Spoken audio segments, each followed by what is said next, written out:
नमस्कार, मैं हूं आपके साथ कंचन भारद्वाज। स्वागत करती हूं आपका वन इंडिया हिंदी में। 2019 का लोकसभा चुनाव सिर पर है। सरकार नई नई योजनाएं लागू करने की सोच रही होगी, जिसमें से कुछ लोक लुभावन भी होंगी।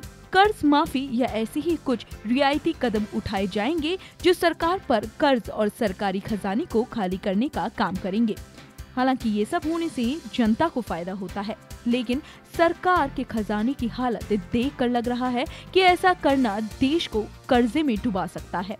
वित्त मंत्रालय के आंकड़ों के अनुसार सितंबर 2018 तक के डेटा के हिसाब से केंद्र सरकार पर कुल 82.03 लाख करोड़ का कर्ज हो चुका है।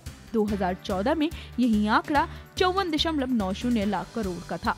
एक खबर के मुताबिक सरकार की देनदारियों के ब्यौरे वाले स्टेटस पेपर के 8वें एडिशन में इस बात का जिक्र है कि पिछले 4.5 साल में सरकार की देनदारियों में 59% की बढ़ोतरी हुई है। केंद्र सरकार ने सरकारी कर्ज पर स्टेटस पेपर में भारत सरकार की कुल देनदारियों का विश्लेषण किया है। वित्त मंत्रालय साल 2010-11 से सरकारी कर्ज पर एक सालाना स्टेटस पेपर ला रहा है। वित्त मंत्री अरुण जेटली बीमार हैं। उनके मंत्रालय की हालत भी ज्यादा अच्छी नहीं है। वित्त वर्ष 2018 के पहले 8 महीने में सरकार का राजकोषीय घाटा 7.17 लाख करोड़ रुपए रहा, जो तय टारगेट 6.24 लाख करोड़ के 114% से भी ज्यादा है। लेकिन सरकार पहले से ही अपनी तय सीमा से ज्यादा खर्च कर चुकी है। देश की आर्थिक हालात सुधारने के लिए मोदी सरकार का राजकोषीय घाटा कम करने पर खासा जोर था। सरकार की कुल कमाई और खर्च के अंतर को राजकोषीय घाटा कहते हैं। इसी से पता चलता है कि सरकार को कितने उधारी की जरूरत है। ज्यादा खर्चे करने से राजकोषीय घाटा बढ़ जाता है। सार्वजनिक कर्ज यानी पब्लिक डेबिट में 51.7% की बढ़ोतरी सरकार पर कर्ज में भारी बढ़ोतरी की एक वजह है। पिछले 4.5 साल में ये 48 लाख करोड़ रुपए से बढ़कर 73 लाख करोड़ रुपए पर पहुंच गया।